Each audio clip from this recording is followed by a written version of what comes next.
అందరికి వందనాలు. బూడిద అబ్రహాం యూట్యూబ్ ఛానల్ చూస్తున్న వారికి, ఫాలో అవుతున్న వారందరికీ స్వాగతం, సుస్వాగతం. ఈరోజు మొదటి సమూయేలు గ్రంథం యొక్క ఉద్దేశాన్ని మనం తెలుసుకుందాం.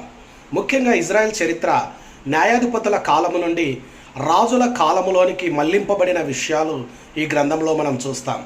మొదటి సమూయేలు 8:5లో ప్రజలు సమూయేలుతోన సకల జనుల మర్యాద చొప్పున మాకు రాజు కావాలని అడిగినప్పుడు సమూయేలు దేవునితో చర్చించి దేవునితో మొరపెట్టినప్పుడు దేవుడు ఈ లోక సంబంధమైన నిరంకుశ రాజుకు దేవుడే రాజుగా ఉన్నటువంటి పాలనకు మధ్య అంతర్యాన్ని తెలియజేసే విషయాలు ఈ గ్రంథంలో మనకు కనిపిస్తాయి.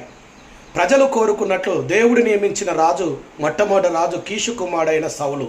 ఇతడు మొదట బాగానే ఉన్నప్పటికీ తర్వాత కాలంలోన అవిధేయత, దేవుని యొక్క ఆజ్ఞలను తిరస్కరించడం వల్ల అతని స్థానంలో యెషయా కుమారుడైన దావీదును రాజుగా నియమించుటకు దేవుడు అభిషేకించినట్టు చూస్తాం. ఈ విషయాలు గ్రంథంలో